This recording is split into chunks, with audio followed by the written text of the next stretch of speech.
clicked it.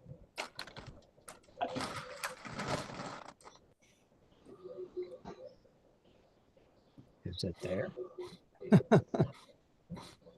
Okay. Must be. Content is being sent to YouTube. Boy, this is different. Yep. Yeah, it's being sent. It's on YouTube.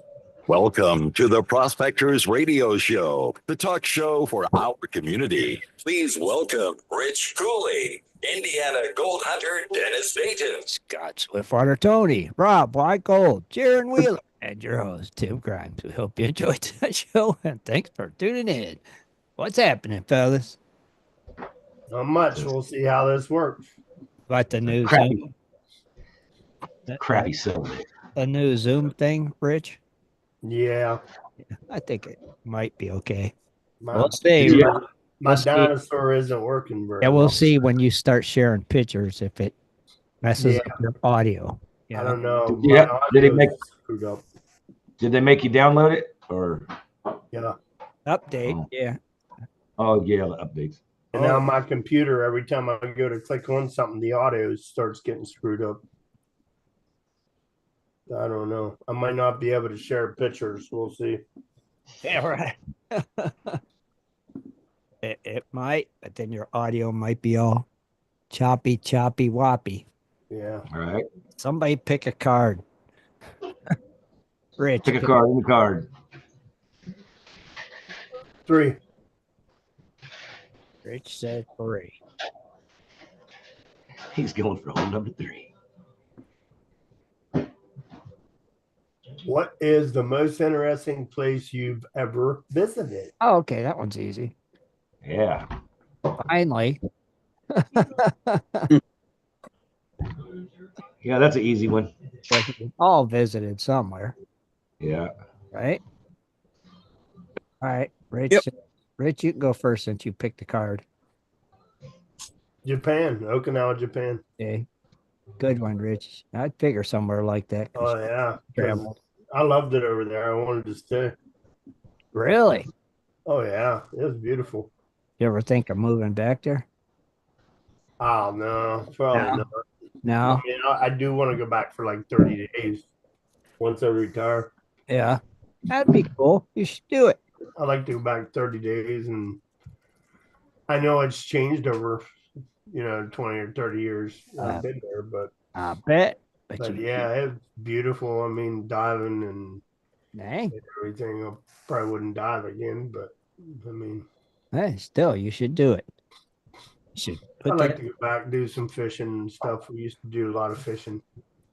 put it on your bucket list. Yeah, Right? beautiful. Do it, brother.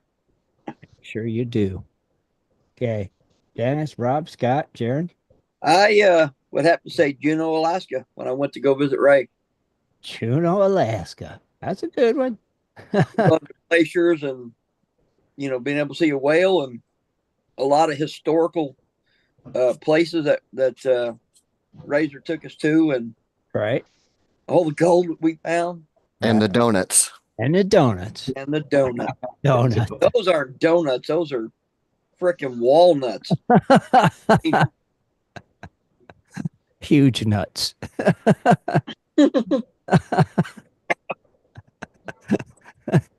That's what they call them. Yep. They were big. Yep. Big Mine was the UK or England or whatever the heck they're calling it nowadays. But went there when I was about 16 years old, and went to an amusement park, and I was gambling inside the arcades and everything. Dang, Jaron, that's cool. You got to And- go there when you were a kid? Well, Yeah. And gamble? Yeah, because you guys might have your arcades might be different, but here in Utah, like the coin pushers and stuff, they'll give you tickets. You can't win no coins or nothing. Huh. So there they had horse races, they had all kinds of stuff. I'm just sitting there gambling away, and then at dinner, the waiter's like asking me if I want a beer with my dinner. My dad's like, no. I was like, son of a. Well, that's a cool trip when you're 16 years old, Well, yeah. right? I mean, good God. Heck, you've been to a cool place. Scott, I'm thinking really a lot. The most interesting place I've ever been to would be, and it's funny because it's right close to you guys, but Ruby Falls was pretty cool. Where's that at? I think it's in southern Indiana or something like that. But you see signs on the road, see Ruby Falls, all this. Uh-huh. But you go down and you get in the inside of the earth, and it's like you got stalagmites and stalactites. There's a big waterfall in there. They turn the lights out. This is what the first explorers seen, and they just flip the lights out on you. You're like, you can't see nothing, buddy. Oh, okay, that'd be cool. That's not It was just bad. it's just interesting to see how the inside of the earth, makes like the stalagmites and stalactites, Yeah. and they're big. I mean, they're Yeah. pretty darn large. Yeah. Oh, there we go. So Ruby Falls. yeah, Pretty cool. it's just like see the pictures. They're just really cool in the inside of that place, man. Oh, It's crazy. I'll be darned. I didn't know about that. I didn't know that even existed. Mm-hmm. Very See, cool. Ruby I didn't either, actually. Now, Rob, what about you? I'd say Hawaii, mainly Pearl Harbor. Hawaii would be a cool place to visit. Yeah. Oh, yeah, go God, spend time yeah. at Waikiki and go to the zoo and go to the international market and yeah, take the cruise over to the USS Arizona Memorial. That's pretty somber. That's cool. But, yeah. That'd be a nice place. And you guys have all been somewhere interesting. I ain't even telling you mine because mine is nowhere near as good as you guys'. I would have to say my most interesting place I've ever been to is Vegas. Yeah, that was a Right. one too. Very interesting place. Oh yeah, especially on the strip. Yeah. Yeah, buddy. I tell you right now, Vegas today is not the same Vegas I remember when I went It's, as a youngster. it's been, Commercialized I now. can't remember when we went last. That was, 7 years ago, wasn't it? was it 7 or 8 years ago? That That's was when I met you. That's where I met you guys at. Yeah, that was last time I was there. Probably for you too, Scott, right? No, we went back one time after that too. And down one time after? Yeah. That's the first time. Well, no, I've been in Vegas before, but I mean, that's the first time I ever stayed in Vegas. Right. I'd say that's most interesting place for me. So Cool. you see a lot of interesting things down Yeah. That's true. right? Yeah. Pretty much. Just Pretty walk much. down the sidewalk. You're like, okay, I'm ready to go back inside now. Right. Speaking of interesting things, how's them gold prices? Are they interesting? Not very interesting, but not very bad neither, I guess. We did have a little bit of something. It says it went back up $2.90, but it's still 2,739.40. So we actually lost some through the last week again. Okay. Silver dropped down to Ew. 32.64. So that just took a hit. You should have sold at 33, Tim. Anyway, it went in the green 13. Platinum $3 in the green 1,005. Palladium $12 in the green at 1,136, and rhodium stayed unch at 49.50 still. So And what about that Bitcoin? It did some crazy stuff this week. Yeah, it's down about 7.75% right now to 68,260, but it's in a very, very dangerous area right now. And what did it get up to this week? 75? No, it was $73,624.98. Oh, I thought I seen it hit 75 once. Yeah. Not quite. Dang. Dang. Dang. Dang. Dang, Bitcoin. Dang. I could say about that. Yeah. Speaking of saying about that, you guys got a lot of stories going on tonight. I know Rachel's got something, Rob's got something, Scott's got something. Busy. yeah, Busy. I tried to find out, and it's funny because I've looked at probably 20 pages today, and maybe I'm wording it different, and maybe it's not understanding. But I was trying to get stories about what kind of protection did they take over the or over the mountain and everything into the Klondike when the big gold rush was going on? I mean, did they have rifles, shotguns, pistols, or did it, were they allowed to take them across the state? I just can't find anything on it, real like a whole story. Right. I mean, I know they had guns. We They all all probably carried guns back then, Yeah. didn't they? Yeah, but what type of firearms was used Yeah. during the gold rush? I would say it was what was that? It better be a big, and they got bears up there. Right. So it would have been what did they? Flintlock, muzzle loader. Oh, was that still then, or did they have? I'm sure some of them had their hand-me-downs from their paws and Right. grandpas. Probably. Mhm. Yeah. Probably. Yeah. Huh. But what kind of knives did they pack up in there? Bowie knives. And the reason why, yeah, I'm saying we all know the names of some of them, but do we know like the real facts behind why they took them? Huh. Why bigger knife opposed to a nice skinning knife? It just Probably can't all, find. probably all had them a shotgun. All right, so they had flintlock muskets used by the Bush Rangers from the late 1780s until the 1840s and 1850s. Okay. They had pistols. A variety of pistols were used, including flintlock, box lock pistols, pocket pistols, muff pistols, and double barrel pistols. They had military pistols, which were flintlock, blunderbuss type military pistols, were commonly due to their large production numbers. They had a Winchester Model 876 lever action rifle. That's the Was one. also included. Yeah. You'd have to be rich on that not to have that. They had a Colt 44 40 caliber Frontier 6 shooter that came with its original Colt factory pink picture box. They also had double and single barrel shotguns, smooth bore and double twisted rifles, and Kentucky rifles. They had quite the variety going over Yeah. the hills. Yeah. Yeah. That's But what I'd like to find something that goes in more extensively to those, to what they were packing and who packed, because they probably got a record of somebody that carried around like the rifle he was talking about, the repeater. Yeah. You got somebody that's probably carrying around a Colt that got, that people knew about up there. I can't find any great story parts on it. So, Right. Yeah. but like I said, I'm still inspecting. So I'm sure there's been one that's sold at an auction or something from one of them people that went across there, struck it I right. bet. Yeah. Oh yeah. Mm-hmm. You would think there would be anyway. This was the one carried by blah, blah, blah. He struck it rich during the gold rush. Yeah. Yeah. Huh? That's funny. I would think so. Should be anyway. Huh. So who wants to go first? You guys want me to go first this weekend? Sure. Want Scott to go first? All right. Okay. All right. Spotlight, yeah.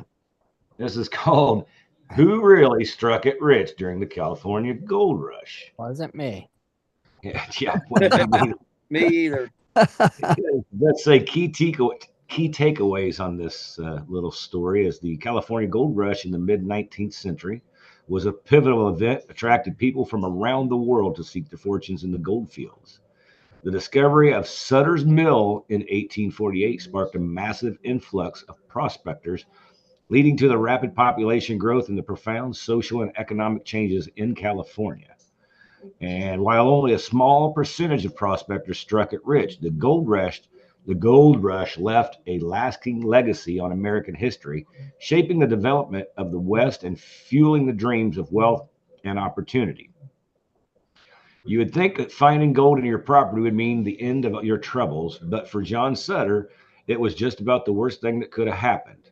In the 19th century, Sutter was an entrepreneur and an owner of a large tract of land in Coloma, California. He hired a carpenter named James Marshall to build a water wheel for a mill on his property, Then in 1848, Marshall discovered flakes of gold in the river. Although the two men tried to keep the find a secret, they failed miserably. The news spread like modern California wildfire, especially after an enterprising gentleman named Sam Brannan paraded around carrying a vial of gold and announcing the whereabouts of the new discovery. He himself did go prospecting. He knew of a smarter way to make his fortune, as we shall see. In just 4 years, by 1852, Sutter would be bankrupt, his property overrun, his livestock stolen by avaricious, yeah, that's the one that I'd say, prospectors. It's hard to excregate in the enormity of the gold rush's demographic impact on the California. In a few short years, it transformed from sparsely populated new acquired territory to the U.S. to a fully formed state with a thriving economy. Between 1848 and 1849, the influx of settlers exploded from just 400 to 90,000. Now that's a boom. Yeah. History of the California Gold Rush is says to accommodate the flood of 49ers, as these new would-be gold miners would be called. Gold mining towns sprung up all over. Shops, saloons, brothels, and other businesses set up in these towns to serve the 49ers and to make money of their own. Chaos and disorder were common, as were gambling, prostitution, and violence. San Francisco became the center of a booming new economy. But seen, but seen from other angles, the gold rush was not a happy event, in particular for the indigenous people who lived there. It was an obligated disaster, which thousands of immigrants pushed the native populations off their land, driving them off their hunting grounds. Violent confrontations broke out, and the newcomers slaughtered as many as 16,000 of California's first peoples in what amounted to the state-sanctioned genocide. The vast majority of the early gold rush immigrants were men, at least they appeared to be, and in fact there was numerous instances in which women dressed as men.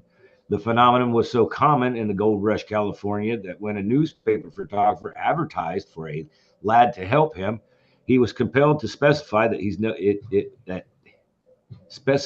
no young women in disguise need apply. Claire Steers Associates Professor of the psychology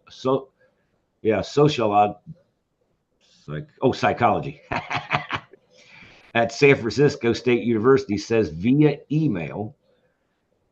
Meanwhile, in the mining camps, the mining camps were populated almost exclusively by men, or at least people dressed as men. At camp dances, this led to the cross-gender practice, which several men became women for the night, wearing a sackcloth patch to indicate their new gender. Sears says, "I guess you got to dance with somebody. I don't know." It says, okay, who got rich? Many prospectors did well at first. There was a lot of gold to be found. There were estimates that over the course of the gold rush, 1,750 pounds of the buttery material was unearthed, but a few people were able to hold on to newfound wealth. Uh, a few people were able to hold on to their newfound wealth. Life in a boomtown is notoriously expensive, and there were so many ways to lose what you found. Alcohol, brothels, gambling being the chief of incitements, which I guess that's starting fights. Yeah. Still, there was a few characters that got rich and that stayed that way. One of them is George Hearst, the father of publishing magnate William Randolph Hearst. By the time he died, George Hearst was worth 19 million. But interestingly, he did not prospect for gold when he arrived in California. Instead, he mined quartz. Building on his earnings, so he went on to invest in silver mines across the county, assuming vast fortune, and ended up as a U.S. senator. So he went for the silver instead of gold. Right. This is going to be a good one. Jean Baptiste Charbonneau, Charbonne. Oh, Charbonne. Yeah, that's a French name. Probably didn't strike it rich, but he must have made enough to afford the exorbitant cost of living in gold crazed California because he stuck it out there for years and ended up running a hotel. Charbonneau is the intriguing figure that is apart because he is not the son of a famous Saskatchewan and a Frenchman named Toussaint Carabon. As a child, he's accomplished his parents and the Lewis and Clark expedition. After his mother's death, he was adopted by Clark. Huh. Well, I guess he knew somebody in history now, didn't he? Right. One of Charbonneau's fellow prospectors ended up running the hotel with him. The name was named as Jim Beckworth, and his story is at least as colorful. Born a slave, Buckworth was freed by his master, who was also his father. He headed west, where he became a successful fur trapper, living with the Crow Nation for years. He married several Crow women and was anointed a war chief. He was also created credited with discovering the Beckworth Pass through the Sierra Nevada mountains for helping to establish the Beckworth Trail, which thousands followed on their way to California. It says the merchant millionaires who got rich. Y'all probably know. Anyway, it says the people who really made the money in the California gold rush were the merchants. Take Levi Strauss. When he heard the news of the California gold rush, he headed to San Francisco and he established his whole dry sale goods business in 1853. Then in 1872, Strauss partnered with one of his customers, a Reno, Nevada trader named Jacob Davis, who was designing heavy cotton pants hammered with rivets in the pockets corners to make them more durable. The company Levi Strauss and Company couldn't sell enough of their waist-high overalls to the miners, lumberjacks, and farmers, and well, you know the rest of the story. Yeah, they sold a bunch, evidently. Remember Sam Brennan from the beginning of our story, the one who basically kicked off the gold rush by paraded around with the vial of precious metal, rather than staking a claim on the gold. Brannon brought up all the equipment that prospectors would need, and then the rush began. He sold the merchants at a steep markup. His store made enormous profits, selling as much as 5,000, and that's about 155,000 in 220 money. So this story is from 220. Uh-huh. In goods per day to the miners. That's 155,000 per day. That's pretty good. Pretty good markup. He became California's first millionaire, perfectly illustrating the old maxim during a gold rush to sell shovels. It says among the many remarkable figures who roamed through California during the gold rush was Joaquin Marietta stands out, not for the prospecting so much, but as his extra legal activities. Machora's exploit inspired the fictional character of Zorro. Huh. That's a real weird one. Yeah. Says, what was the impacts that we've had on indigenous people? The gold rush was devastating to the indigenous people in California, leading to the violence, displacement, and loss of traditional lands and resources. Many Native American communities were forcibly removed from their ancestral territories and faced extermination as a result of conflicts and miners and settlers. It says, did California gold rush contribute to the growth of cities in the United States? Yes, California's gold rush played a significant role in the growth in the cities around the United States, particularly San Francisco, which experienced the population boom and the rapid urban development of a major hub for this gold seekers and traders. And that's the end of it. Hey, pretty cool. Yeah, That's cool. Right. Nice.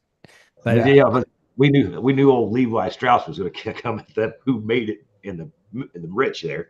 I wonder, did he make more than anybody else, though? I wonder. Probably, huh? I don't know. The guy was, the guy was shaking the gold, $155,000 a day. That's a pretty good penny. Yeah, he did pretty good too. Yeah. Yeah, pretty darn nice. I mean, especially for back then. Wow. It's crazy. It's still crazy. Crazy? Crazy. It's awesome though. That's the that's a lot of the history about everything right there in one shot. So that's pretty cool. Right? Yeah. Phew. Yeah. Just to have been alive in them days to witnessed it.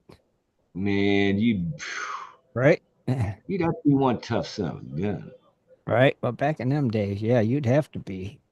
Yeah. I mean, you take us back in time, we'd be like, oh, this just Oh, yeah. Yeah. Yep. It'd be like, wait, where's my comfy bed and my heat? right. Yeah. Yeah. There's a straw mattress for you. Go to Yeah. sleep at dusk. Yeah. Get on your horse and go. You can't even get out and start your warm car or your truck. Yeah, it'd be rough life. Phew. Hardcore. Uh-huh. Definitely hardcore. Okay. Who's next? I go, can go. Rob, Me? you're up. Why gold? Uh, Where are you at? You keep bouncing around. You go from one place to another. Oh, no, not another ultra rare dime.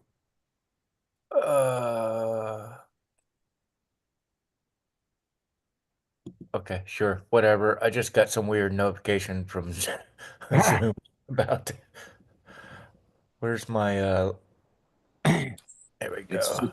it's freaking raining again, Tim. is Can it you? Yes, I can't Ollie believe it. Kathleen? Excuse me for a second. Let me try this again. I want that one. I don't want the Brave browser because I need the Brave browser to read the article. Is that the one you want? What's it showing? The Molly Kathleen gold mine. Okay, yes, that's great. Okay. All right. Well, this is an updated news about the Molly Kathleen gold Mhm. mine. A cease and desist letter sent to the Colorado gold mine after the deadly malfunction trapped visitors. According to Scripps News, Colorado Springs reported,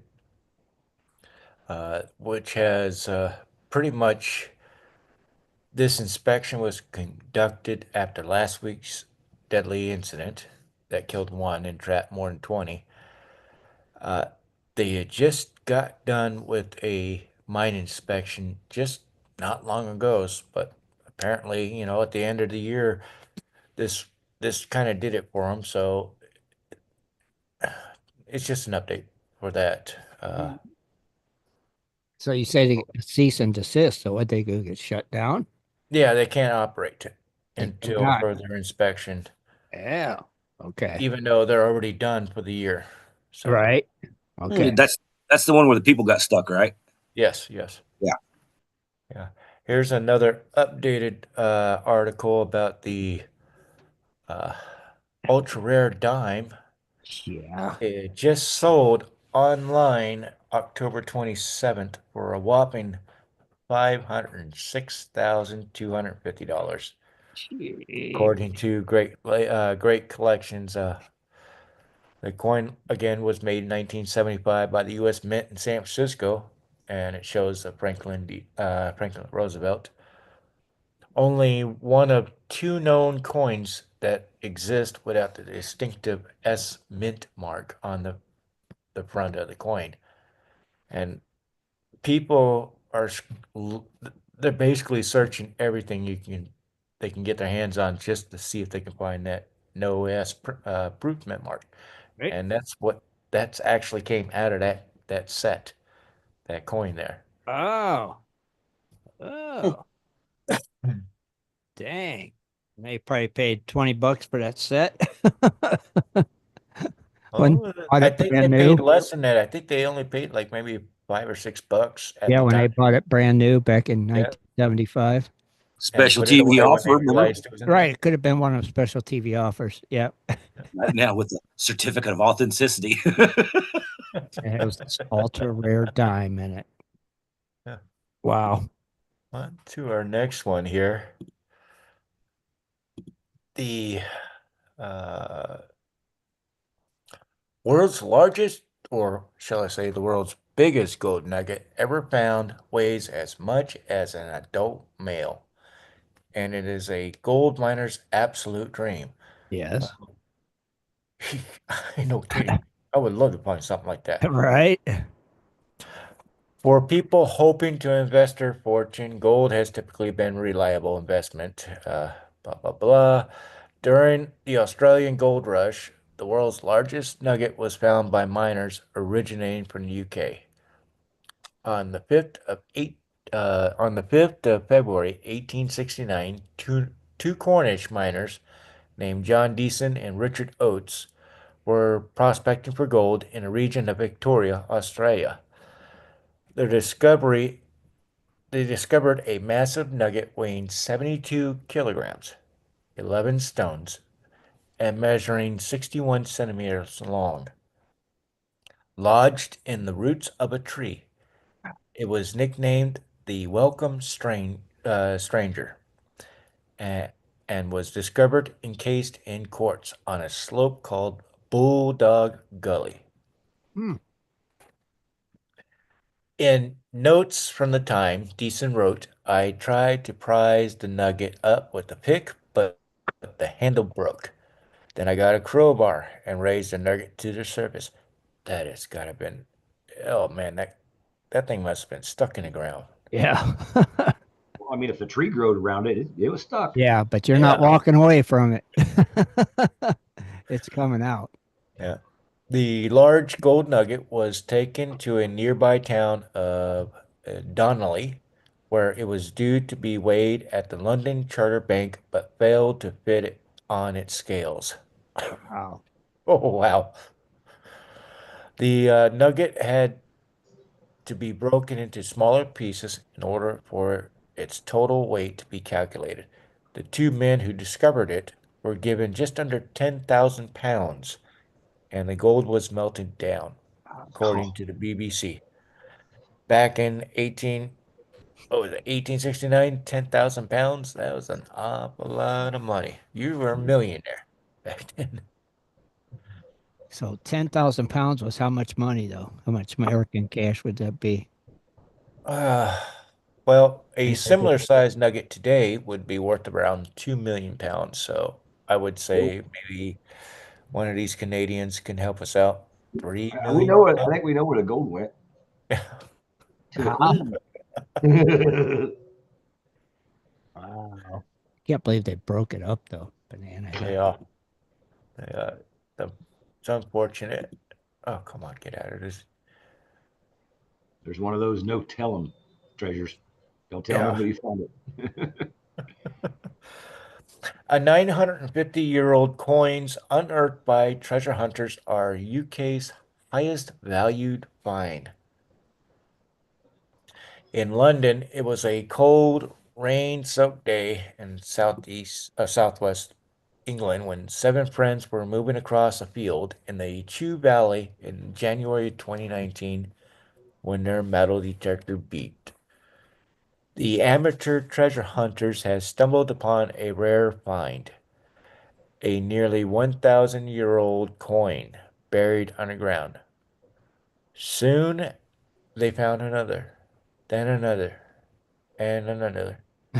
By the end of the day, according to local media reports at the time, they had collected 2,584 silver coins from the 11th century.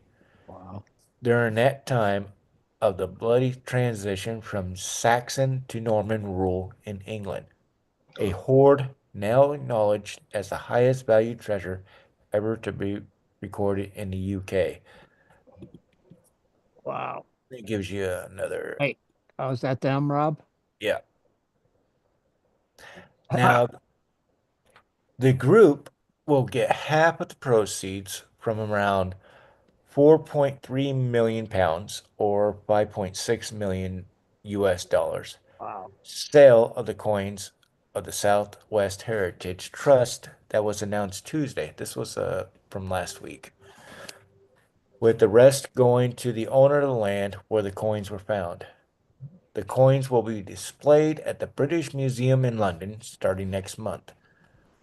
The trust said that the Chew Valley hoard is one of the most remarkable finds ever reported after the 1996 law made it possible for some people who find valuable historic objects to get the share of the reward when the objects are sold to museums or collectors. The hoard symbolizes a pivotal movement in English history, and we're delighted to have made this acquisition so that it may be enjoyed by generations to come, according to Sam Estill, chief executive of the trust, in a recent news release. Let's see Jeez. if I have another You ain't picture. going to boast about their craftsmanship, are you? Yeah, Right? They look like cartoon characters. Yeah. yeah, it does. Don't In it? all, the Especially whole like weighs about 7.5 pounds, and it contains coins that were made between 1066 and 1068, or 1066 to 1068. go go back to the And last picture, Rob, for a minute. go back to the last one. The stack of them, yeah. There you go. Now see how some of them are cut in half and stuff. Is that because they would just cut it in half to pay for something? Yeah, yeah, Is that Yeah, why? because they're cut perfectly in half. yeah. Well, if you, let's say if you went to the market and got yourself a loaf of bread and it cost you a quarter of a silver piece, they'll just Right. clip a quarter off. They would just snip it off. Yeah, and the same thing with the Spanish reals. That's why you got pieces of 8. Ah, Mm.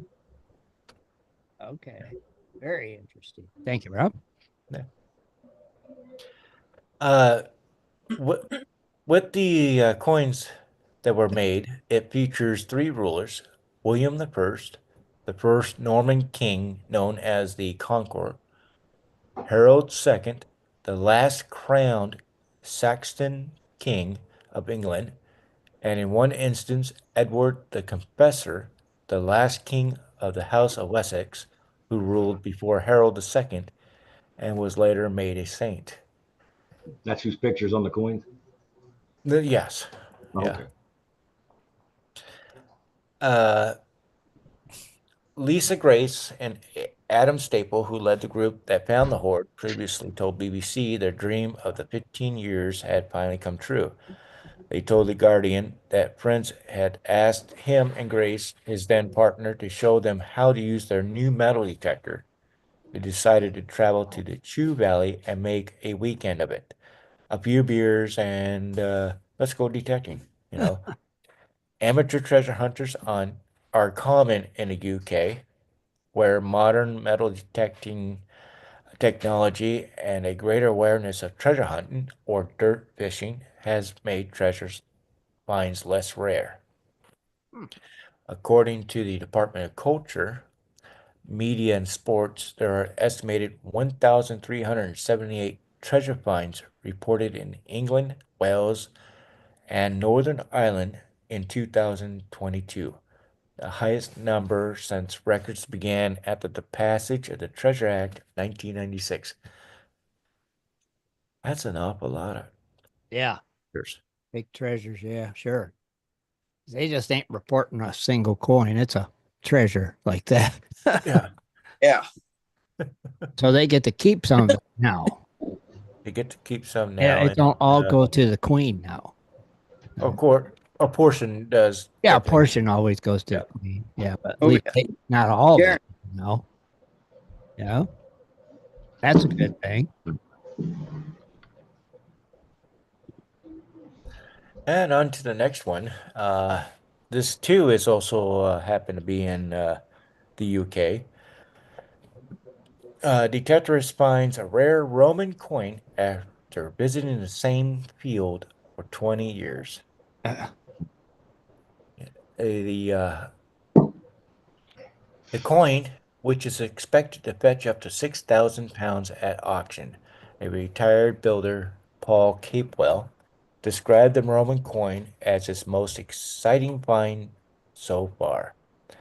The 59-year-old Selston in Nottinghamshire began his hobby when his father, no more than 40 years ago, he discovered the silver coin issued by the Emperor Trajan in AD 107 after he recalled all the worn Republican king coins from circulation in a field in the village of Little Granson, Cambridgeshire, in November 2022.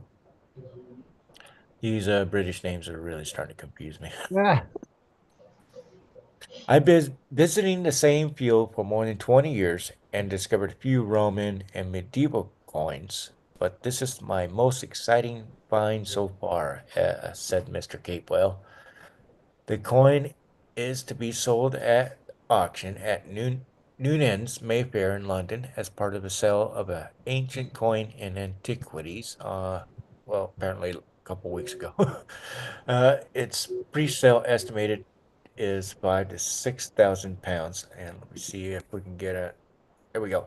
oh, Wow. Mr. Capewell retired from the building trade after some health issues, and he plans to split the proceeds from the sale of the coin with the landowner and to spend some of his portion on a new mine lab antiquity detector. Well, that's a $1,500 bill, you know, of course he is. and or put towards his needed heart surgery. Well, I think the heart needs it more than the I manicure. don't know. The new metal detector sure sounds good. You know, Yeah, 'cause describing the discovery of the coin, Mr. Catwell said, using my Equinox 800 metal detector, I've only found a few shotgun cartridges, so I decided to return to my car parked at a side of the field. Just 5 meters from my car, I got a signal at a depth of 8 inches, and then I found a silver Roman coin. oh, I didn't realize how rare the coin was until I showed some photographs to a coin dealer, and that's how it's been recorded with the antiquities game. So he kind of hmm. loose lips sink ships type deal. But anyways, yeah, he's still gonna get a nice chunk of change after that. Oh yeah, Hmm. why not? Dang, That's how freaking it cool. goes, man. That's how That it is goes. cool. Yeah, uh, amazing. And of course, it's always over in London or the UK Well, somewhere. you could tell they were old. They couldn't even make the coins round. Yeah, there's no roundness at all. You That's gotta remember, they got 2,000 years of history. We only got 200 years of history. yeah. They have laws also that you have to report it within like 2 weeks. If they Yeah. found out you didn't, then you're in real trouble. Really. Wow. So if you don't report your treasure find or even one coin like that, you gotta report it. I don't know, one coin, but definitely a larger spill. Yeah, I like that big one, but if you just find that one, shouldn't it be like, it's just one coin? Probably depending on how much it's worth, depending on whether they would say you had to turn it in or not. Right. But you found the coin, you tossed it on your dresser, and 6 months goes by before you try to find out how much it's worth. You in trouble? Just saying. Don't tell them where you found that. Right. Just saying. Ah, They win. yeah. Just don't say nothing. It's that Yeah. old saying. Yeah, if you haven't learned by listening to us over the past few years, where we do stories where people has turned in treasures and got it taken away from Yeah. other claiming it. If you haven't learned by now to just not say anything, smelt it down, or do whatever, then you're just plumb stupid. I'm just saying, I can't help it. If I find a treasure, I'm not telling them. No, I'm not either. Nobody. You know, There's no I've way. seen it go bad too many times for people. So it's like, why say anything? You know, sure, it's James not wrong, but The sterling pound in the Canadian dollar's worth $1.80 right now. So a pound is The worth sterling pound. sterling pound sterling. Uh, So there's a difference. $1.80. That's a lot. I always thought that they're like pounds was less than dollars. Huh. I'm Maybe not at sure one time. about that. Wow. The And pound's usually ahead of us. is it? See, I always thought it was less money. Interesting. Yep. I'll be darned. So if it's $1.80 in Canadian, I would say it's probably about $1.50, $1.40 In to our American dollar. American dollar. American dollars. Ah, interesting. Interesting. Just saying. Good to know. Yep. Don't tell nobody. Nope. Right? Exactly. I believe. And I bet you Rich has got a good stone for us tonight. Don't you, Rich?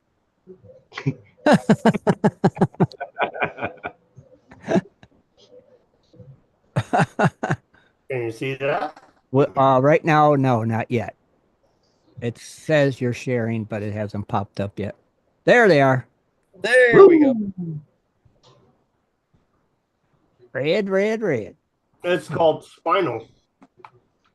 I know. I've never heard of that one. Looks like a ruby to me. That's right. So, Looks like a big stepping in the sapphire to me. spotlight as an August birthstone, Spinal is energizing a new generation of gem with fresh colors, choices, and meaningful ways to celebrate life.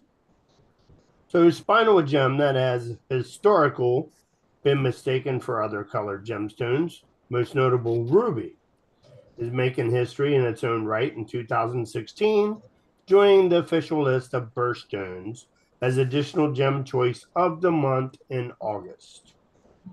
Jewelers of America was established in the modern birthstone list in 1912, is leading the public relations and marketing campaign along with the AGTA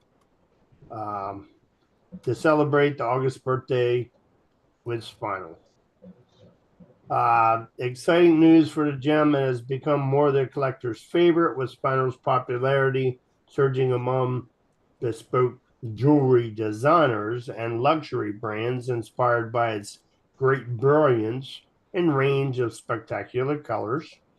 It comes in almost all colors of the rainbow and wide range of hues. Driving demand is the brilliance, color, and the price point. Describes New York designer Bella Campbell.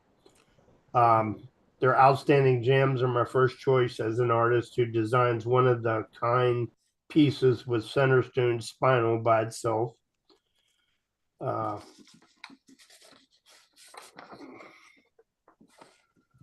so the name spinal may be derived from the Greek word spitha,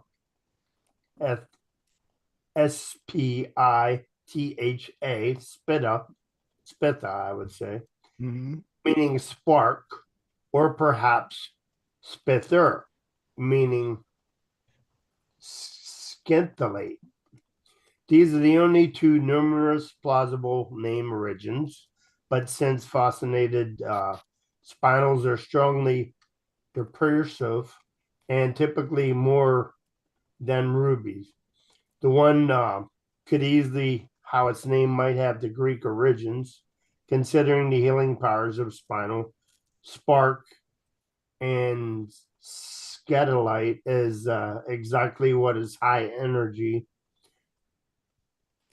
Associated with the root chakra, spinal is grounding and energizing, establishing the deepest connections with your body, your environment, and the earth.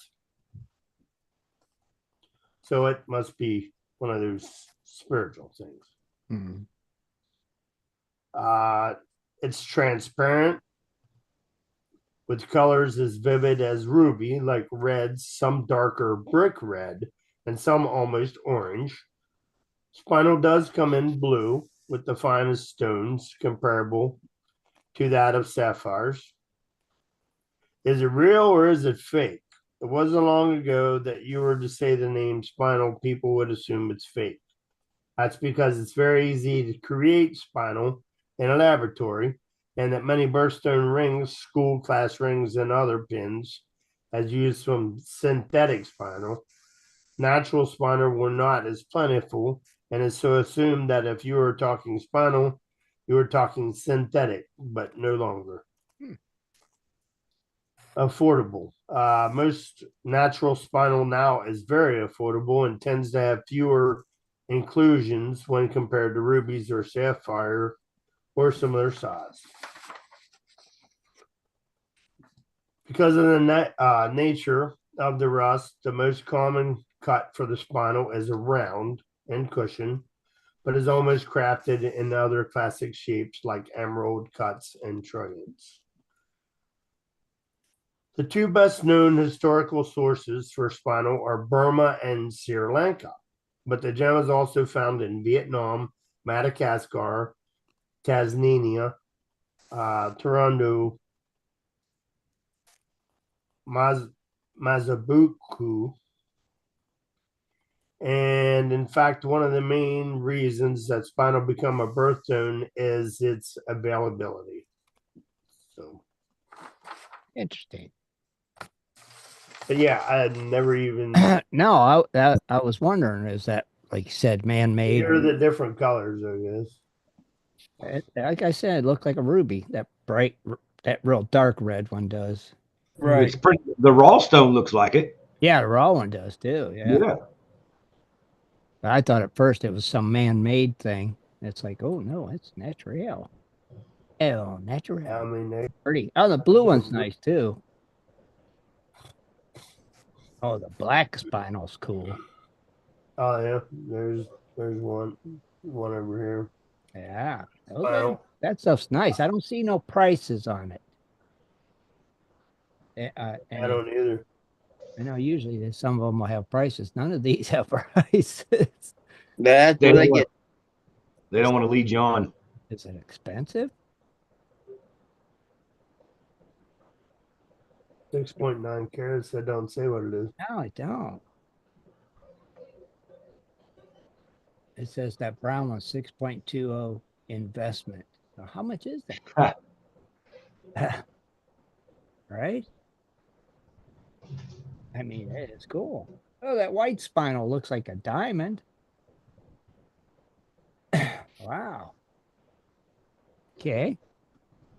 Moving on. All right. Yeah.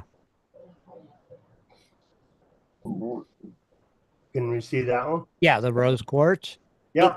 Yep.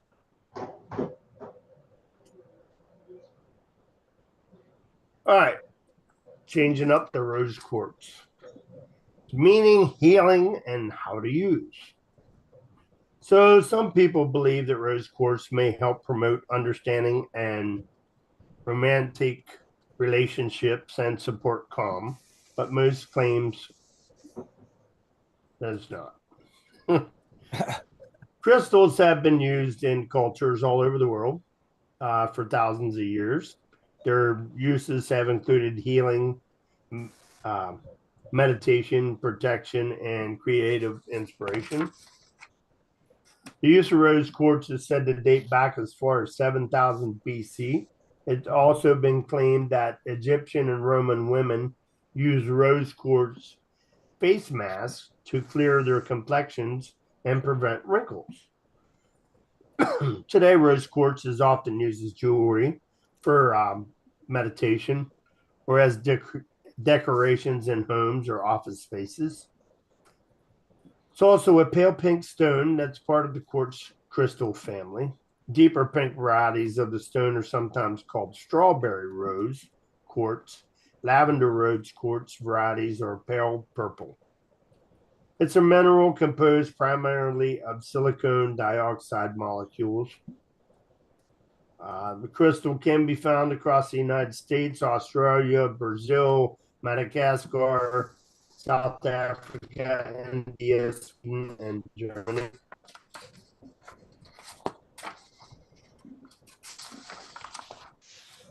Perhaps best known for being the stone of unconditional love. Excuse me. It's believed to be some element of strong vibration of love, joy, emotional healing. It's a powerful healing crystal.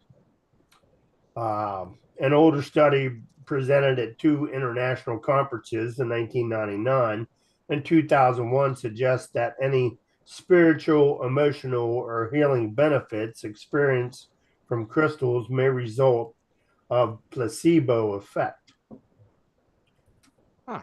80 volunteers were given booklets explaining the sensations they might experience while holding the crystals. Half of the participants were given genuine gemstones, and the other half received faked ones. And that implies that any benefits of the rose of the crystals could be a result of placebo effect. Benefits of the placebo effect are strongly supported by research. Even so, many people still use crystals as part of their healing practice.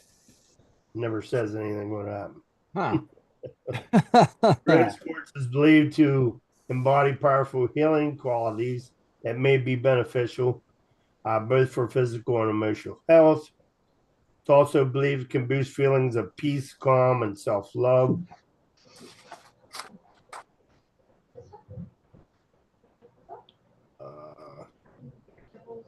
About it. They got a lot of stuff they do that's yeah, healing. it's the healing crystals. Right. Right? I mean, Well, yeah. Then they have some kind of rose quartz mists. To spread the love, romantic energy of rose quartz in your space, you can simply combine the stone with a bit of water. Add small pieces of rose quartz to a small glass spray bottle. Using an amber bottle is best. Fill the bottle 3/4 full in purified spring or distilled water. Let the bottle sit for at least an hour. It's believed to diffuse the qualities of the quartz in the water. As you spray, tune into the energy of the crystal or what you like to invite into your space. Okay. Interesting. right? Yeah, let's just spray some rocky water all over everything. All right. I was looking up some spinel. Yeah. Final. Yeah, I found some spinel stones. You can get 50 carat natural red spinel that? stone, rough, wholesale raw gemstones, uncut for $25. That's uncut raw stone. Mm. Yeah, they're different ones. That yeah, you can buy some spinel on Amazon. 10 carat rough spinel for $35. That's what I mean. I've never heard of it. It's a very interesting stone. Or you can even buy it already in like a ring or something too. So that's cool. There's like a rose crystal ball. Oh, that's cool. So that's definitely used for like They're all just pretty much pink. yeah, healing powers. Blue quartz. It's hard to find them really glassy though at Jimmy. They're usually fogged up like most Yeah, of those. like cloudy kind of look. Yeah. You can find that around here too. That's why I think I like the dark because you don't see the cloudiness. Well, it's still a nice stone. Ruby and rose quartz. Yeah. Yeah, there's nothing wrong with that stone. And it's quartz. It's quartz. It's quartz. It's quartz. Yeah, look, when you find it out here, it looks like you see like pieces of it be crystalline, but like everything else will be like the foggy look that you seen. Uh-huh. And yeah, you don't find really giant chunks of it, but you find baseball sizes pieces of it.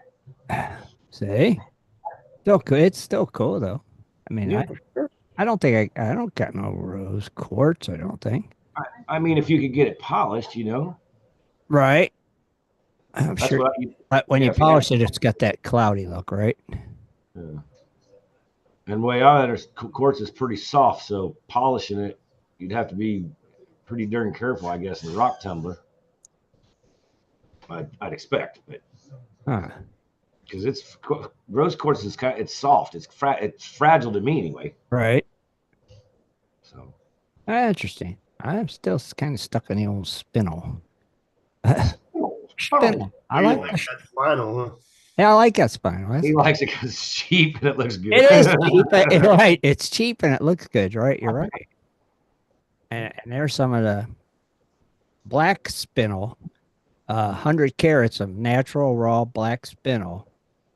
$19. Well, that ain't very expensive. 100 carats. 100 carats of natural raw black spinel gemstones. Wholesale. $19. Wow. Yeah. See, I guess you could rock tumble those and get. Right. They're rough, so you'd have to tumble them or cut them or Yeah, grind. I mean, with that much though, you could mess up and still. Yeah, be able to you'd catch still it. have plenty to keep going. Yeah, wow.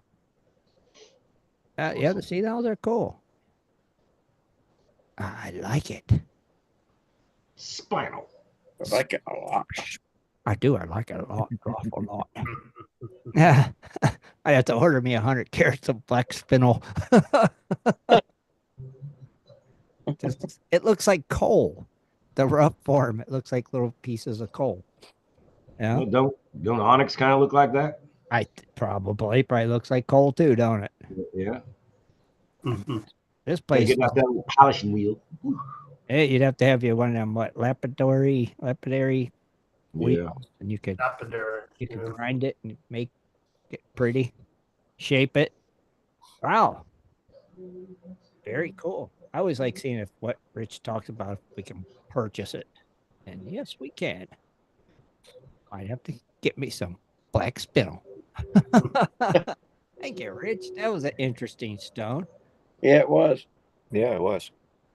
It was. I've never heard of that one. Yeah. Never. Nope. Never, ever. Mercy. Yeah. Just saying. It's some of the stuff. Nobody here, none of us got a lapidary wheel. No, I never did get it. I got friends that's got them, but I've never had them. I mean, I got a tumbler that you can polish them, but not You do have a tumbler, right? Oh So yeah. is there a way you could do it without the machine? Can you do it like with like if you put a wheel on your grinder and locked it in a vise, or does that turn too fast? It still has to be wet, Right. and you're not going to put that on a grinder. No, I mean you have to wet it. So Well, I mean, water and electricity, Tim, don't really work good together, buddy. well, wait a minute. You got a wet saw for like tile. Could you put Yeah, but these are metal wheels that's got the grit into the metal, and then it's turned by a chain on the end. So all your wheels are doing the same speed. All right, I'm just trying to think if there was a way you could do it without a lapidary machine. without spending a lot of money on that. Right, machine. without spending a lot of money on it. Like if you had one of them cheap wet tile saws that, Yeah. and the blade turns through the water, so the blade's always wet. So Well, you could cut it with a tile. Yeah, you could. no, use a not tile to to cut it. cut. Could you put the polishing wheel on it or the grinding wheel on it? I And don't know. I don't know. It's just I'm just grasping for straws here. Just going, is there a way? What do you mean to try to shape it out of it? Yeah, to try to get a shape. Well, for like smaller stones, I know a lot of people use Dremel tools, and they Oh, get this like glue stuff, and they put it on the end of a pin or something, like a post, so it right. stays stationary. And they'll take Dremel tools with probably certain like the Okay. cloth wheels and stuff, and just depending on what grade you're at, rough cutting it, if you might use the Right. grinder size, or you might be using the buffer wheels. Right. I'm not trying to make it look like it's going to go on a ring. I just want to kind of make it of a shape that is shiny and it looks cool. So you're saying you could use a Dremel probably. Okay. So you're saying there is a chance. That's right. Well, believe it or not, Tim, there's a polishing stuff on here on Amazon. You got the buffing wheels under lapidary. There's something that looks like it goes on a grinder, but like I said, I wouldn't trust anything with water. But they do sell the lapidary stuff on Amazon. They sell like a cheap lapidary machine. Well, I don't see the machine, but like they got the Dremel tool. They got lapidary, like 1, 2, 3, 4 different lapidary things for that. Or a Dremel.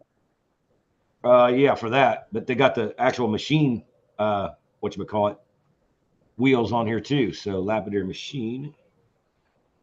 See, so that could be kind of cool if you had one of them and you ordered like the 100 carats of. Well, I'll tell you what. Yes, they do. They got them on here. On Amazon. Yep. I'm sitting here looking at them right now. Yeah, Randy's saying you could dip them and polish on a stick. Yeah, I just don't know what that stuff's called, because you stick it to it and it's on there good enough to where you can sit there and run a Dremel on it and it's not going to go flying across the room or something. Oh, it's tree gum.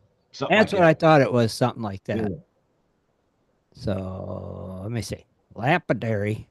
Oh, they got a nice little setup for like $180. Yeah. Okay. There's one. There's for 1,300. There's one for 73. It looks like a grinder with a Dremel off. That's too much. We're looking for cheap. $73 is cheap. That's more our speed.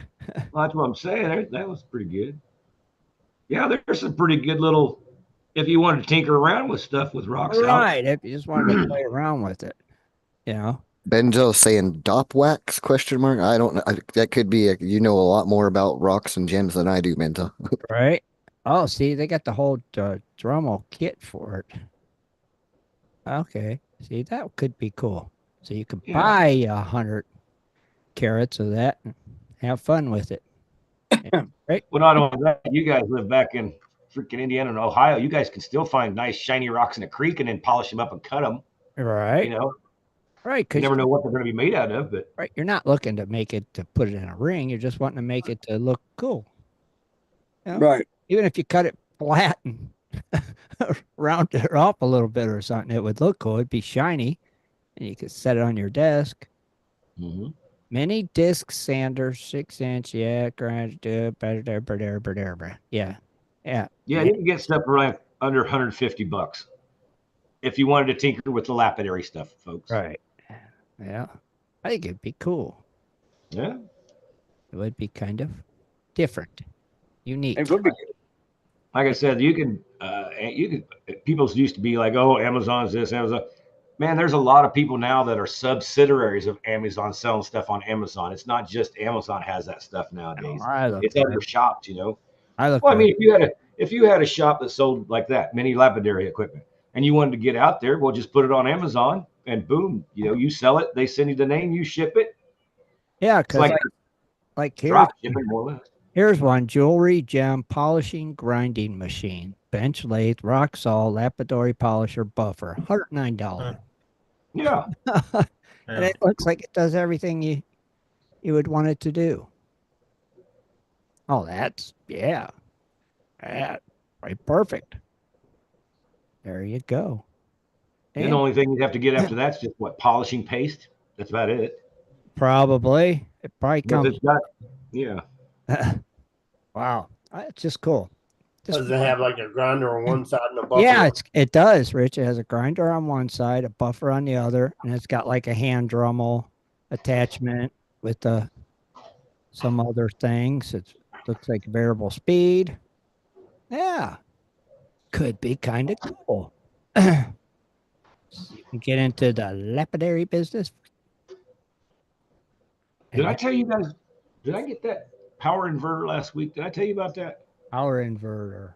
Yeah, man. I got tired of loading a battery. Like, if we want to come in here and clean gold if it's like wet or too cold out or something like that. Yeah. We want to come in here and set. I went and got a freaking inverter. It was not that expensive off Amazon, but it's now I can plug it in, and then my motors, I can just put them to that instead of having a 12-volt battery packing around. Right. Yeah, now I could leave my battery sitting out by the gold cube, and then if we want to jump inside my shop and clean gold, I got my new lights. I got lights set up in there, a new daisy chain light and everything. Oh, It's that's it's cool. pretty, it's pretty cool. I I always got hooked mine to a battery charger. Is all I ever had. yeah. Yeah, that's you know. Well, Once, I got it. Like I said, I got to. You just plug it in the wall and then just yeah, put, that's and it. it Your goes to 12 inverter. volt. Good But idea. yeah, Yeah, instead of lugging a big old battery around. yeah. And then you got to recharge the dang thing. I mean, Yeah, we can run the Gold Cube maybe 3 to 5 times before we notice. Hey, now you got to put another charge back on it. But it usually right. works pretty good. But if you leave it outside, and just use it for one thing instead of trying to use it for three, it's going to last a little bit longer. Yes, it will. It will last a bit longer. Heck yeah. So now we got an inverter. It's in the shop. Like I said, I got daisy chained Husky LED lights. So I got one at the end, one in the middle, and then I ran them over and put one here and one here. So one's above my water table and one's above my geo sluice, and then I got another one at the end where the shelf is, and Okay. it does. I mean, it lights up the whole shed. It's awesome. It's It's really LED, awesome. baby. LED lights are awesome.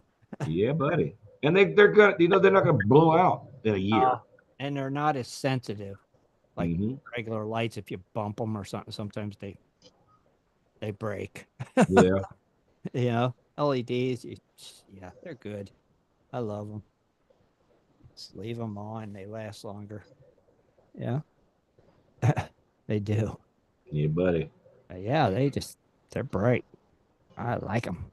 They're safer than those Oh 300 yeah, watt sodium suckers I had in yeah. there. Have you ever cut one of them LED light bulbs open? Mm-mm. I have. I wanted to see what made it tick. It's just little chips in there, little Yeah. LED chips, little small suckers. And it's Oh, like, you mean what lights up? yeah, that's your Yeah, light. yeah. They are just little little Yeah, chips with a little thing to it. like really, this is creates all this light in this light bulb. Yeah. I just like it because it saves power. And then, like I said, I had the other old light, the old like a 500 watt work light. You know how Yeah. much heat that goes out. Yeah. Well, I had one that's close to the ceiling and put a black mark in my insulation because I left it on accidentally all night long. I Oh was like, yeah, oh, yeah. They get if that hot. would have caught on fire, I'd have felt so bad. They Ugh. get hot. Yes, they I do. switched them all. I switched them all out. There ain't none of those lights in there anymore. So No, I run all LEDs. Even at work, I've changed everything to LEDs. heck yeah, Everything. I want LEDs. That's it. No regular bulbs. it makes more sense. They don't take Yeah. as much power. Yep. No fluorescents. Just all LEDs. The Yeah. LED fluorescents are awesome too. I'm kind of on the fence of that, Tim, because Why? the LED bulbs that we've been getting Uh-huh. can be going bad twice as quick as a No. traditional bulb. But now, have you ever read the fine print on the box? Who can read it? No, seriously. I've had LEDs in lights here that have been on for 4 years. When you turn LEDs on and off, that shortens the life of them. If you leave them on, they'd last. You'll get that 5 years, 10 years out of them. It's leaving them on though. If you could stand to leave it on, because I Right. see them go at work all the time too. Rob, don't get me wrong. You Yeah. know, the LEDs. It's like I just put them in there. 3 months ago, and the bathroom lights are all of a sudden they're blinking, and I'm like, really? Got to change it. But I always buy the cheapy LED bulbs. But it does say on the box, turning them on and off will shorten the life. You will not get the hours they say you'll get if you turn them on and off. So Now, do you guys have the UV? I can't remember if it's a short wave or the long wave that you look at rocks with. See like Uper lights and stuff like that. Scott does. I got a Uper light. Scott has a Uper light. Ultraviolet wave. Is it the short wave or the long wave? There's one that's good for that stuff and one that's just a flashlight, basically. No, mine'll find opals and Yeah, all that. Yeah, Scott's is the real deal. yeah. I got the $100 and something one for off the Uper light guy. Yeah, the Uper guy at the Gold Show in I Columbus. couldn't beat it. Come with 2 sets of lithium batteries and a charger for the batteries. I'm like, heck yeah. Yeah, I'd like to have one. Like you said, the one that, like like Jaron said, one is just like a glorified flashlight that shines blue light. That's not the same. No. That's one of the videos I'm going to shoot when I get Rob out here. Is we're going to go out there with the Uber light and see what kind of stuff we can see in the washes. Scorpion. But I've you had a find anything? flashlight for many years, and I always keep it, man. I mean, it's been a good light. Of course, when you turn it on, it has two settings, okay, and then the top button has the red What is the red for? and then the green. Okay, what's the red for? I don't know, Because I got one too. but this is by, it says Energizer hard case professional, and I mean, I've had this thing for years. The red, hey Tim, the red's to look at maps and stuff at night, not night blind you. Oh, is that what it's for? Yeah, I always wonder, why is it red? Why? Yeah, it's supposed to help you adjust with your eyesight. Because you don't want the bright light, you want the red light. Because I Yeah. remember the old military flashlights, they had a red lens that you'd put on them. And yeah, it's for map reading. I was like, why do they want a red lens for it? For what does that do? So that's what it's for, looking at the map. Yeah, because if you turn on a white light and you're looking at a white glossy map and you turn everything off, you can't see crap. You're going, oh, I can't see. Yeah, but if you turn on the red, then you can see the marks without the gloss of the white. Ah, yeah, okay. That makes sense. Interesting. So what's the green for, Dennis? Any clue? Same. I don't know. I Kind mean, of, kind of think the same thing. Same you know, thing, I but just a got little it brighter. because the new, and you know, you can move the light up or down. You know, Yeah. That's like you ever seen shows with the helicopters flying at night? They either got the red light on it in the inside or the green light. Yeah. your belt, and I don't know. It didn't come with It's a good light though. I mean, I love it. It didn't say in the instructions the green light is for this or that. It Yeah, it says probably, I didn't read the instructions. as usual, I opened it up. And threw the paperwork in the trash. Yeah. Put batteries in it and fired it up. Yep. That's the only. Just like I know how to put batteries in to get rid of that book. Yep. Here's the If battery it comes, part. if it comes with something more than 4 pages, okay, I'm going to take a look through it. But if it's just one of those unfolding, no, just do it. We already know what's going on. Okay. Randy said red saves night vision. Green is the same. Green saves your night vision. Thank you, Randy. Yep. See? Now, do any of you guys have those new modern ones where you can start things on fire with it? No. God. I You got know, one. I always wanted to get one, but I never did. Yeah, I you got guys one want that that sucker might. slips on in your back pocket? I know. I got one Like that a might. laser thing, yeah. Just this thing. Oh, you don't got the flashlight that'll start stuff on fire? No. Do you, Jaron?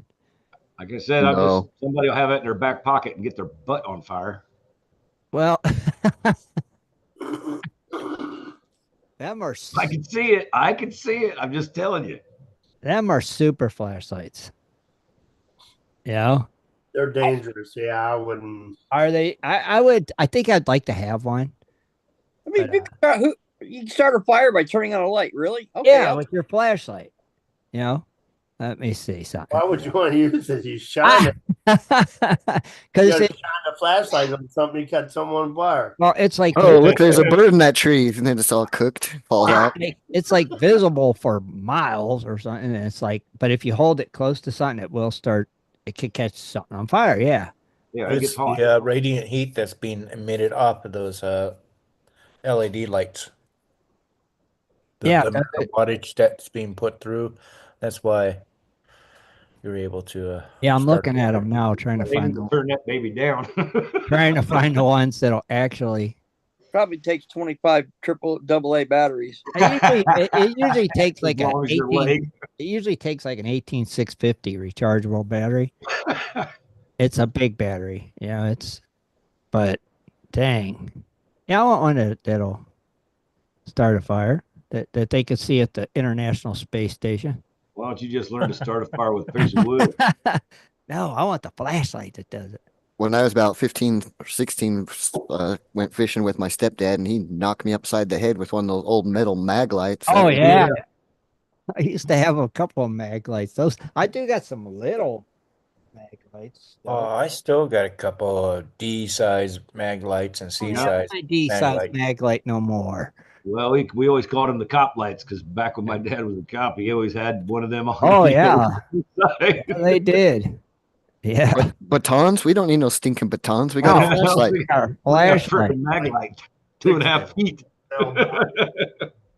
It's got its own round little holder in the belt.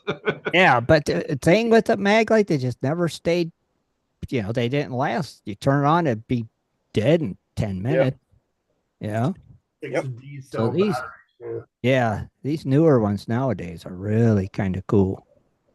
You know, how much you earn? I want one that I can start a fire Well, with. if you got one of the original mag lights, you should be able to change the bulb out to LED and it'll You last like should, yeah, you should be able to, right? They do have an adapter for that.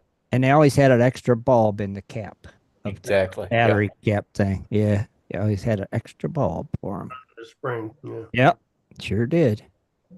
I remember them well. They were expensive. Oh, yeah. It was not Back then, they a were. flashlight. $50 for a flashlight. Yeah, that was. That was expensive back then. Yeah. I mean, I like the one that you could take and you could lift them up, and as soon as they lift them up, the light come on, it got brighter, and then you just shut it, almost kind of like a candy. I got We one. got, It's like we got those on the front porch. They're like lanterns. Dude, yeah, it's like a lantern. I got one. I'm looking right at Run it. over, you can run over it with a 5-ton military truck. Oh, And I don't know about that. Never seen those. Yeah, folks, mine you're not running over with a military truck. Mine It's gonna either. be crap. Yeah, mine would so break. you got one of those, Tim? That Yeah, I got one right here. let's see it. It's within reach. I got one, but it's Harbor Freight one. Mine probably is too. It's one of them. I know. Yeah, Harbor Freight. We got ours at Walmart. That's the same one that Scott's got. Yeah, you could stand it up. Yay! $2.99 at Harbor Freight. It's got And then magnets. You can Up and automatically comes on. when you open it. Yeah, yeah. Ooh, ooh. Yeah, at night that thing will blind the heck out of you too. Hey, it works good. You can hang it up under something when you're working. You can stick it with the magnets. You can use the little stand. Hey, it's pretty cool. It's a neat little. I use it for like, it's a bell and how, or like if I'm working on something and I can't see. That's my work light. Just saying. Probably $7 at Harbor Freight, right, Rich? Yeah, I think Lisa gets them in 2-packs. Yeah, it could have been a 2-pack actually, and it runs on what, AA batteries, I think. Yeah, Yeah. like 4 of them. I'm looking three AA's. 3. Yeah. Pretty cool though. Yeah, interesting. Fun with lights. I always like to flip on your cap. Oh yeah. I'm a Bill. I've always liked those. Somebody sent me a pair of gloves that in the end of the fingertips, there's a little light coming off of them. Like this, Dennis. Exactly. Yeah. I can see over there. Tim's got a light collection over there. God. And Scott, you were saying the gloves. I got them. Oh my gosh. I got the flashlight gloves. It's got the little lights on the knuckles. Yeah. Well, these are right. No, these are right. Oh, like right at the end of your finger. It's got a little light. It's like past. It's just a little past the knuckle. Past the finger. It's right Yeah. there, but it's LED. It's pretty cool. Yeah. I got a 2-pack of them. I've never tried them, but I mean, if I was doing something with something little and in the dark. Oh yeah, why not? Well, wait a minute. I do take that back. I think I put them on one time because I was showing Lisa about the water table and I was using the light, like I was just pointing my finger and you could see the gold on the water table. I was like, all right. Look, Scott. Yeah. Wait a minute. Let's see. Highlight you. Oh. I'll be darned. Hold on. They highlight me.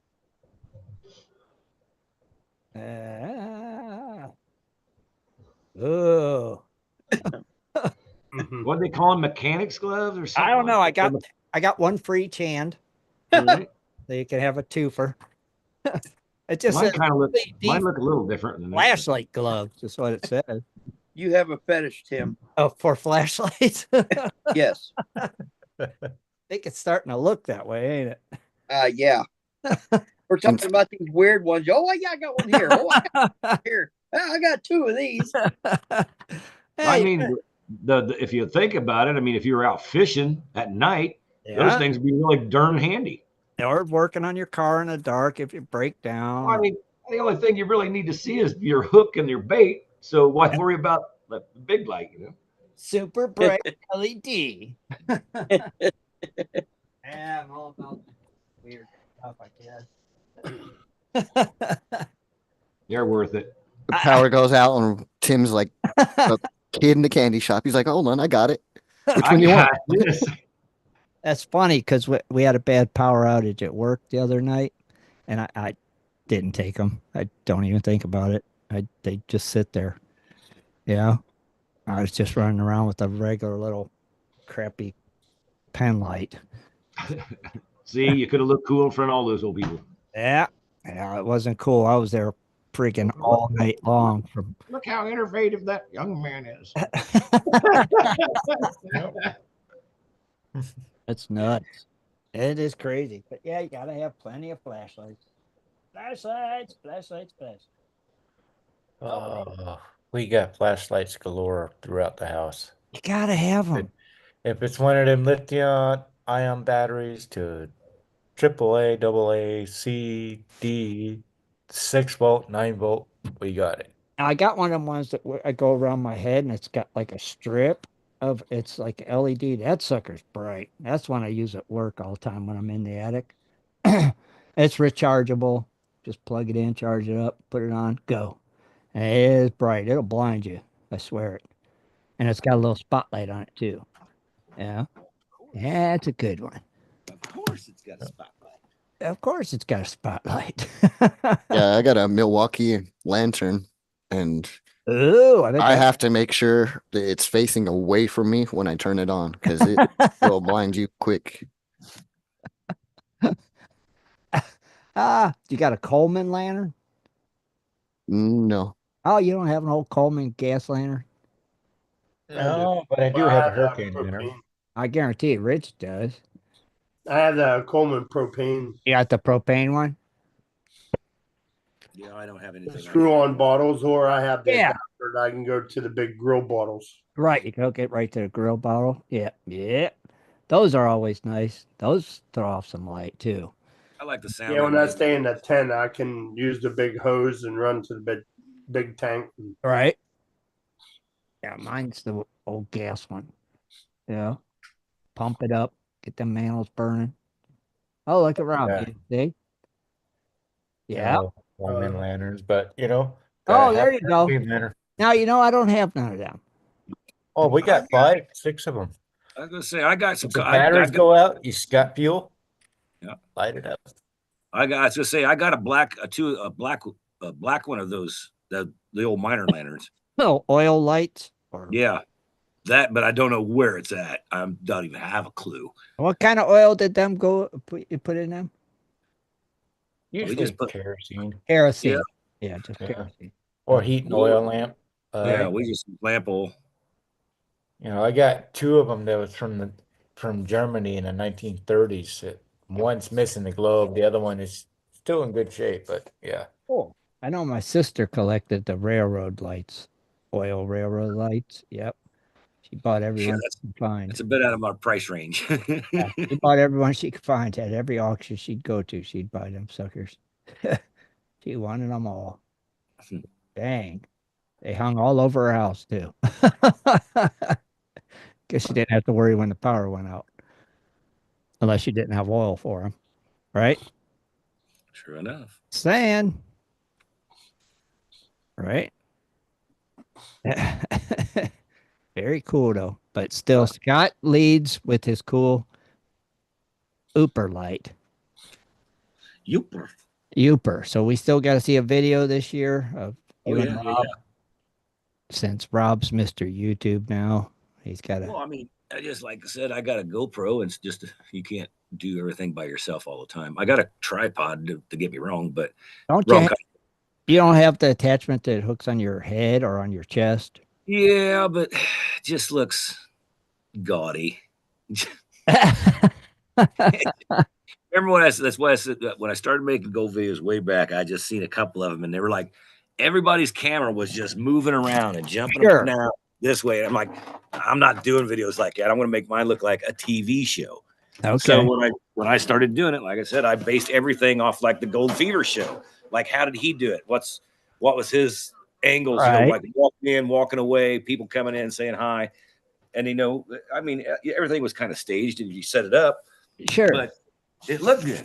So that's the reason why I Yeah. do mine the way I do it. Right. Yeah, the best videos out there are some by like Darcy Cooper and Rob Parson, the Tazzy Boys, and they film on their own, you know. Sure. They'll walk up ahead, put their camera down, so it looks like Right. they're walking up the hill, and they make some of the best videos by themselves, pretty much. Right. See, that's the way to do it. Sure. And it's all fixed in editing, right? Yeah. But Oh, that's the thing, is it takes a lot of editing. A lot of editing. Well, see, like I said, I shoot mine, and what I do is I know what the video is I want. So when I'm kind of going down the line, I'm trying to get the scenes that I like scene 1, scene 2, scene 3, scene 4. So all I got to do is cut, paste, take whatever, because I always count down 3, 2, 1, and then I know when to cut it off and that kind of thing to put it together. Right.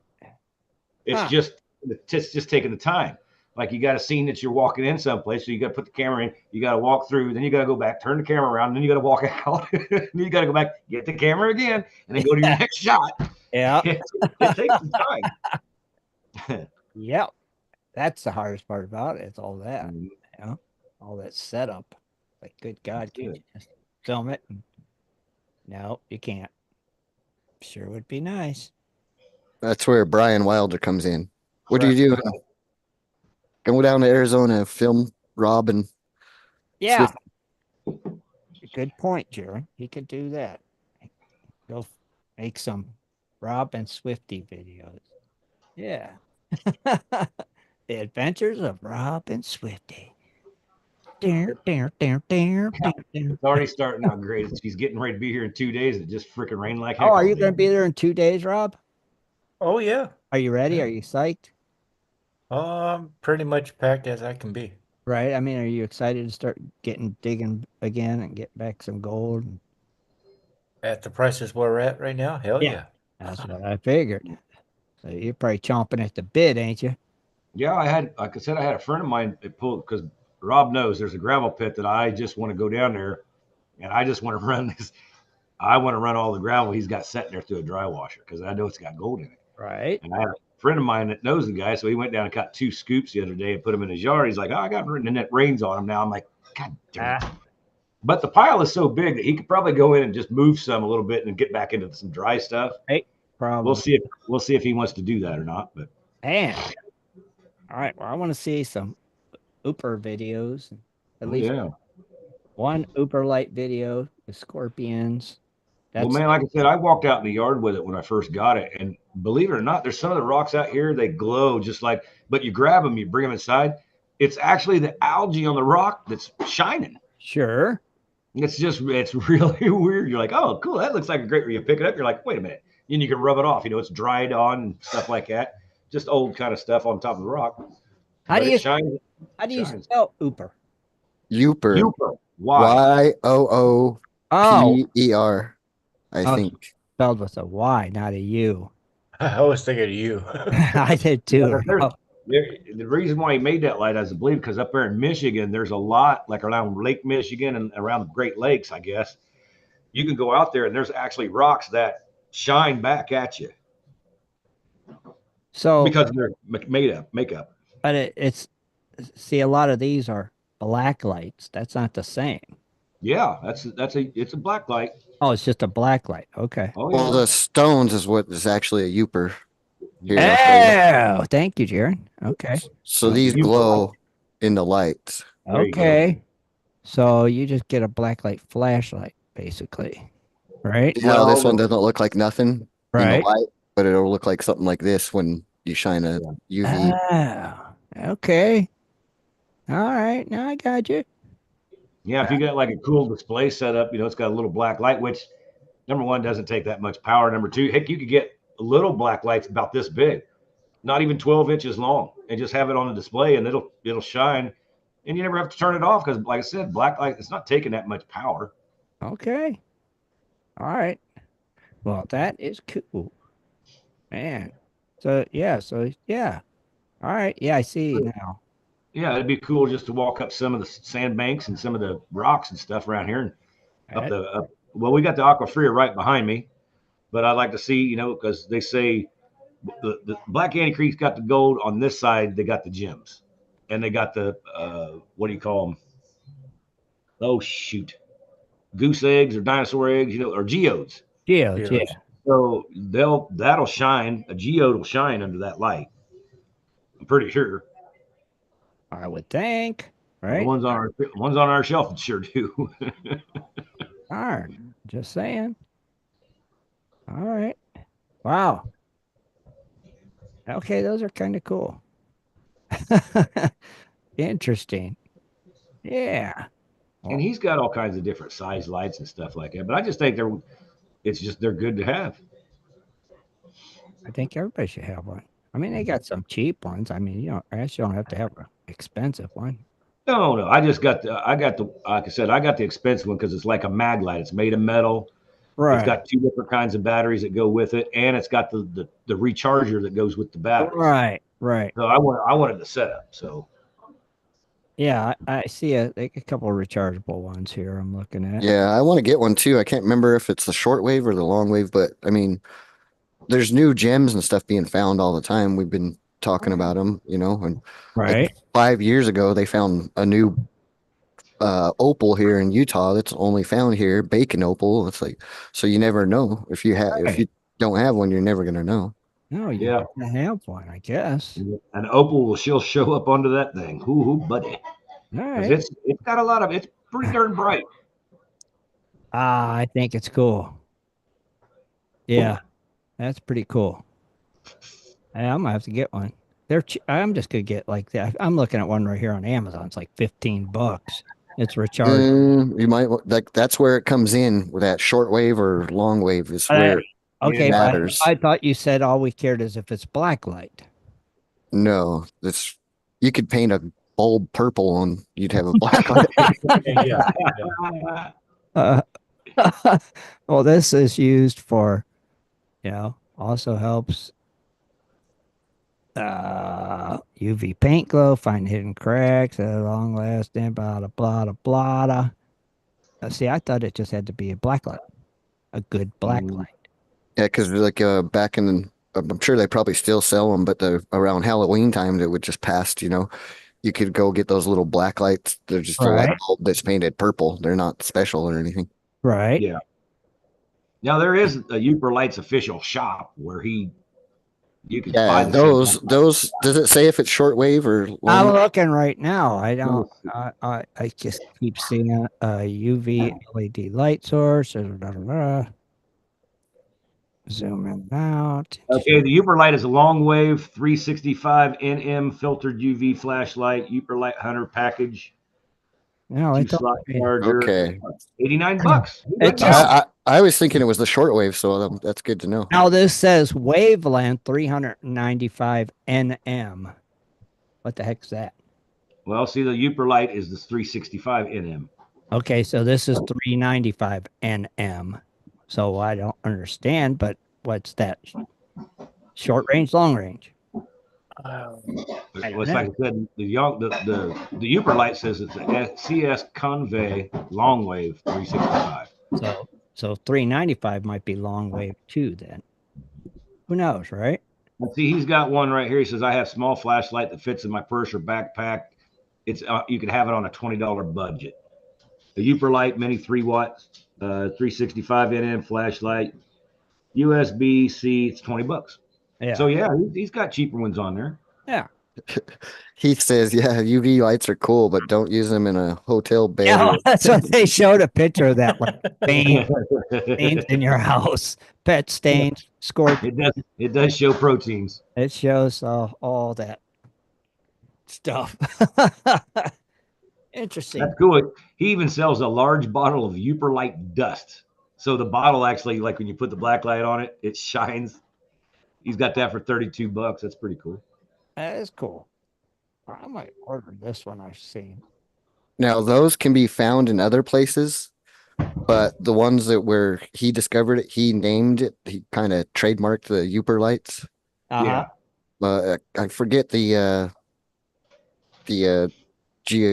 what is it? Geologists call it That light, what they call it. because they can be found in other areas, but it to be Uper lights, they're found in a certain area Mhm. because he trademarked it. Gotcha. Crazy. But cool. Same time. I might have to get me one. That's a flashlight I don't have. I don't have a blacklight flashlight. I might want to look for scorpions. Tim will be sitting in the dark, just looking at rocks.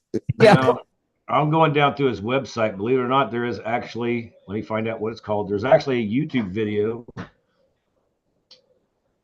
Treasure hunting battle crystals. Treasure hunting battle, and then it puts crystals.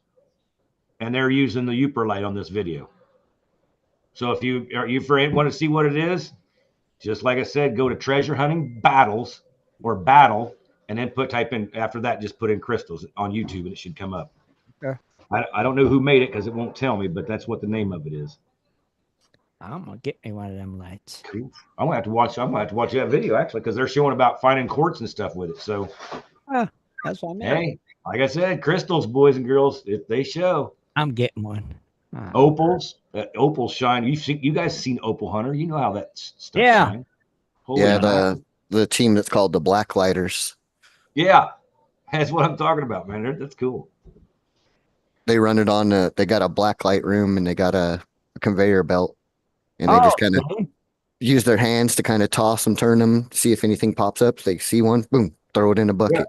It's like a conveyor belt that goes into a wash plant, but it never makes it into the wash plant. Once it goes through the black room, it just goes out the back and it's trash.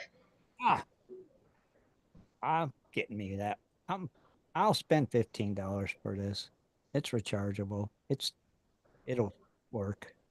Heck yeah. Yeah. Yeah. Yeah. Heck yeah. Never know what I'll find. No. Pretty cool. That is cool.